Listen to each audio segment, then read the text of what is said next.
She was frumpy and plain. Her name wasn't Mary Jane. It was just Jane. She texted her coworker, Harry, asking if he wanted to do something later that night. They worked together at a large call center filled with rows and rows of cubicles. Normally, for the past several weeks at least, Harry would find a cubicle close to hers, and the two would have long conversations while they were supposed to be working.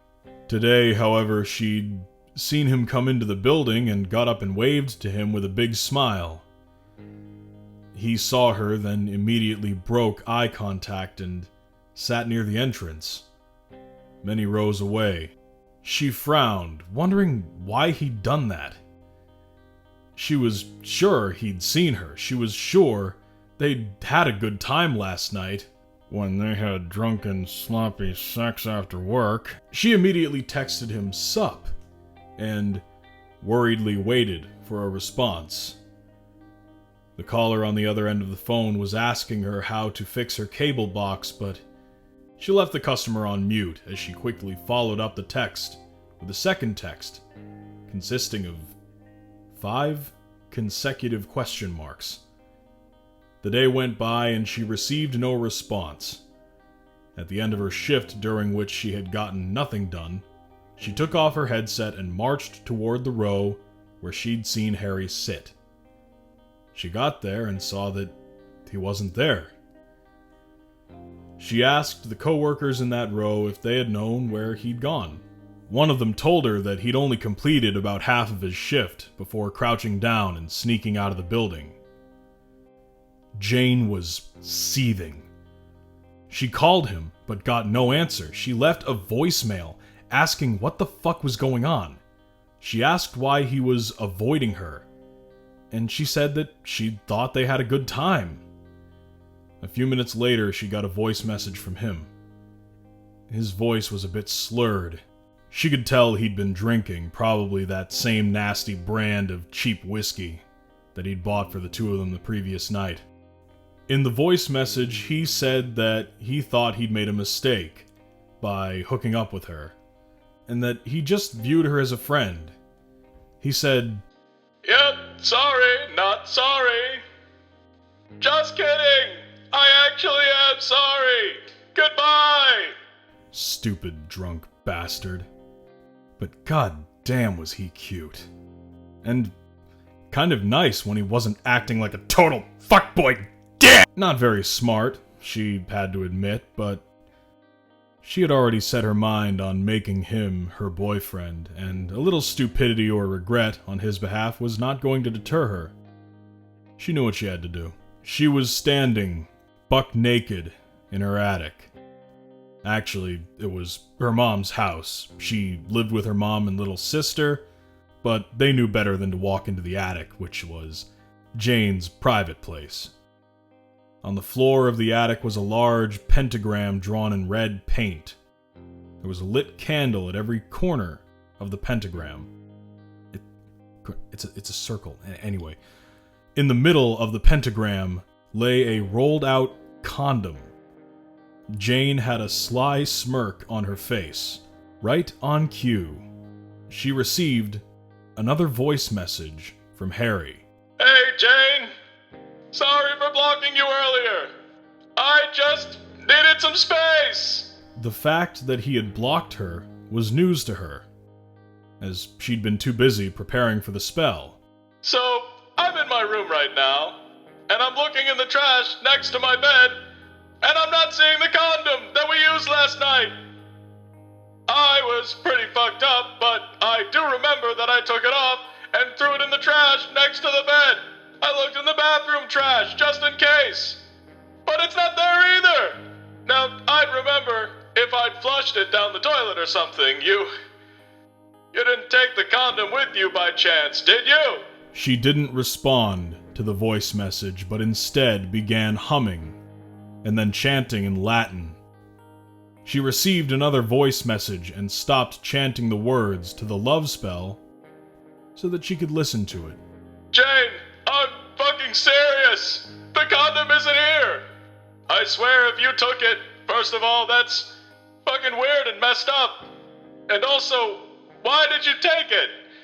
I'm not ready to be a dad, and I swear I'll make you get an abortion if you use it to get pregnant.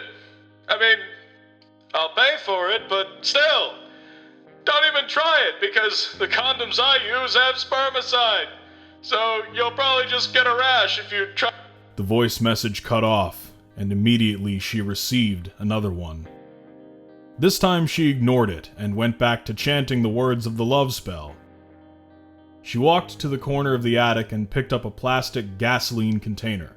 She walked toward the pentagram, bent over, and performed a one-armed handstand, with the hand placed precisely at one edge of the circle. She didn't possess the athleticism to perform such a maneuver, but the power of Satan flowed through her.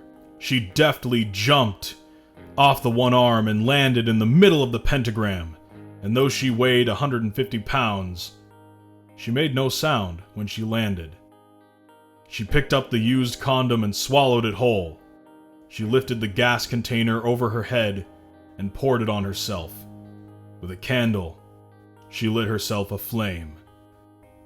The fire and even the smoke stayed confined within the pentagram supernaturally. The fire burned powerfully, but did not burn a hole through the wooden floor. The heat had become so great that within a couple of hours her entire body was turned to ash. Despite her burning predicament, she awoke that night in her bed, reborn after a pact with Satan, and she was sure that Harry would come crawling to her. And crawl he did. He arrived at her front door in the middle of the night, crying and begging for her forgiveness as he wrapped his arms around her calves. "Please, my queen! I am so sorry! I'll do anything. Just, please, take me back. Let's get married tonight. Let's start a family. Oh my dear God, I love you so much." "Okay," she replied. Their fling lasted for a few weeks, and she had great fun at first, having her crush lavish her with gifts and hours-long cunnilingus sessions. But then his neediness and attentiveness grew tiresome. He really was dumb as fuck, and she didn't know any satanic spells that could make someone smarter. He was also not that cute. There were several cuter guys where she worked. She broke the news to him, and he cried harder than she had ever seen anybody cry. It was pretty gross. She never saw him at work after that. He'd send her text messages and voice messages, and tried calling her, though she never answered. Most of his messages were incoherent, and she could tell that he had been drinking heavily. She blocked his number and then started receiving bouquets of roses and large teddy bears delivered at work. It was so cringe and embarrassing. So she started Googling how to put a restraining order on someone. She looked in her books of spells for instructions on how to undo the love spell. There was a reverse spell, but it required sacrificing a goat, and it sounded like too much work. Then one day, she stepped into a McDonald's to get a Big Mac value meal. She got to the front of the line, and that's when a man walked out from the back. He was dressed in a sharp, all-red suit. He had jet black, slicked-back hair and a black goatee. He was super tanned, like Hulk Hogan levels of tanned. He walked behind the cashier and tapped him on the shoulder, and the employee walked mindlessly away. The man in the red suit smiled at Jane. Hello, Jane. "What's up? You the devil or what?" Exquisite guess! Indeed, I am. "Cool. Can I get a Big Mac value meal? Diet Coke, no ice, please?" I'm afraid, my dear, that I'm not here to collect your order. I am here to collect something else entirely. What? Like, my soul? You are on fire, dearest Jane. A clever one you are. Right now is not really a good time, Satan. I'll let you know when I can, though. I'm afraid that just won't do. Once you completed the love spell, you inadvertently signed a binding contract with I, the great eternal king of the wicked and the damned. To wit, my dear, I own your soul. Okay, but I have to get back to work, so can we talk about this later? I'm hella hungry. You will not head back to work. You will come with me and spend the rest of your days in torture and torment. Ooh! Jane sighed. Okay, I didn't want to see anything, but BTH, I was honestly doing you a big favor by reading up on your spells and shit. Like, no one cares who you are anymore, dude. I posted videos of me reading some of your shit on my Insta, so, you know, you're welcome. The devil looked back at the McDonald's employees.